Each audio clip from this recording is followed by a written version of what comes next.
These are all stories of the co-op as it is today. But the co-op is more than an idea. It's more than you or me. This is the story of a house. Let me regale you with a tale. This house, the Cy Upsilon House, was built way back in 1908. It was funded primarily by its two sugar daddies, George H. Warren and Horace Lowry, and the chapter alumni of Cy Upsilon, University of Minnesota U chapter. Cy Upsilon itself was founded in Union College in 1833. It's the fifth oldest fraternity in the United States. It was founded on poetry. A group of young men would gather once a week to recite poetry and essays, eventually forming the fraternity.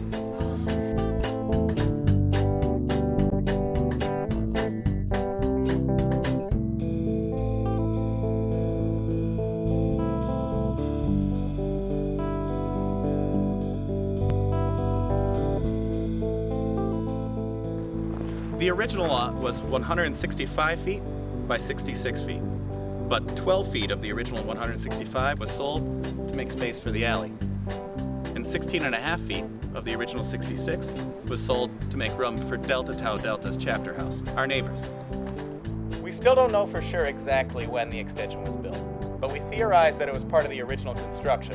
It wasn't built by a co-op or after the fact, and it was originally intended, we think, to house a house father, if you will. The house father would have been someone that took care of the people that lived in the fraternity at the time. Psi Upsilon would have probably been an alumni of the fraternity. The house father would have had his own bathroom, own living room, own bedroom. It would have been a nice gig.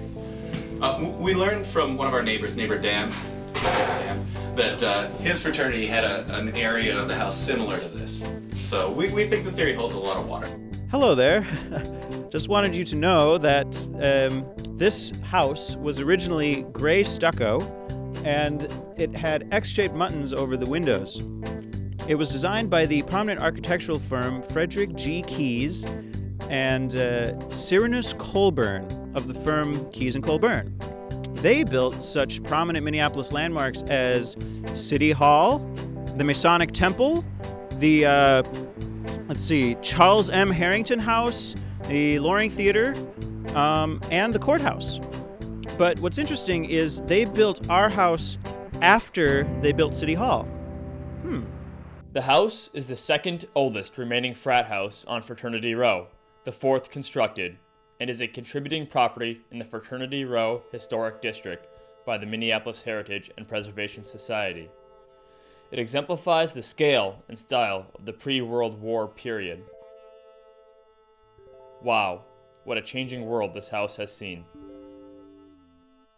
Co-op was founded in 1939, but officially in 1940 by the Midland Cooperatives Incorporated, a large dairy cooperative, who was directly responsible for buying the house and starting the Students' Co-op. Psi Upsilon had resided in the house until they officially moved to Chi Phi House, except for a stint during World War I, where the house was turned over to the university to become an SATC, Student Army Training Corps, barracks, until it was recovered by Psi Upsilon in 1919. The co-op originally had 40 members, all male. Not anymore! It had a single house leader, and was a boarding house for 100 extra individuals who would come to the co-op for meals. Someone would stand at the front door and collect money from boarders as they entered. People were not voted to live in the house, but would just show up, show interest, and then get accepted in. There was a business meeting once a week, and co-opers received direct support from business training from business staff at Midland. There were chores similar to those of today: cleaning, dishes, etc. Originally, the top floor had no rooms, just a wide open space filled with bunk beds and cots for residents. The second floor was partitioned into rooms which were used as study rooms. When they threw parties for homecoming and such, ladies weren't allowed past the first floor. And there was no stereo, so a piano player would pump on the jams. And in the extension, that's where the house mother lived. She would do motherly things for the men in the house. There was also a hired cook. Sadly, she had kidney problems.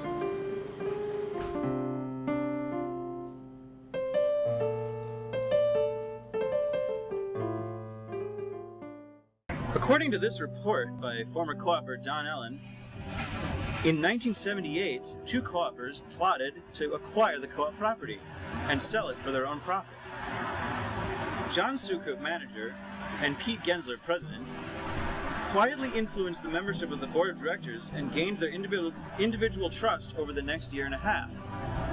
In 1980, two of the more supposedly mature and experienced co-opers, Dave Schneider and Doug Hooper, were out of the country for a couple of weeks, and John and Pete made their move. They convinced the board that the title of the property was at risk from procedural error, and the Mormons were trying to acquire their property. The only way to protect the house was to transfer it to John and Pete's house painting company, G&S Development, until the title issue could be sorted out. The only reason that the board fell for such a scam was apparently because of the close friendship they thought they had with John and Pete. When Dave and Doug returned, they quickly realized what had happened, but since they still had the bank assets, they were still a corporation. A meeting was held, and John and Pete were fired, and attorneys were hired to file a lawsuit against G&S. John and Pete hoped to drag the proceedings out long enough so that they could defeat the effort to regain control of the co-op. At first, they planned to stay at the house. However, certain individuals took it upon themselves to carry out a program of harassment that included sleep deprivation, veiled threats, and harassment. The resolution of the residents, based on their love of the co-op and their outrage over the betrayal, eventually led them through to success, as John and Pete agreed to sign the title back over to Students Cooperative Incorporated. At this time, the co-op experienced a renaissance in efforts to repair and maintain the building and provide food service and work systems that have made and continue to make the co-op a great place to live. In the 90s, not much was changed with the physical aspect of the house. Except the ancient boiler was replaced with our current steam system. In the 2000s, work had to be done. Projects were headed by Steve Bice, the maintenance manager then, and huge repairs were made, including rerouting the storm drains outside of the house, building new retaining walls, which lies technically outside of our property line. And they also replaced the roof. However, the roof, which cost $23,000, was misinstalled by B&K Roofing. So, through our lawyer, Steve Kelly, or possibly delinquent lawyer, Steve Martin, we sued the contractors for misinstalling the roof and for not purchasing a warranty from the manufacturer. By court order, the company owes the co-op a lot of money, even tens of thousands of dollars. But the company disbanded, and as far as we know, the money has not been received yet. Jump forward to the 2010s, yet another exciting era with the co-op. With the rebirth of co-op retreats, restructuring of chores, and manager positions, and the reinstating of the UMN co-op student group, taking on big projects like the new window installations, and the building up of a strong alumni support network, reworking policies, applying for nonprofit status, and the goal of building a new co-op in the horizon. The future is bright as the co-op continues to do its thing.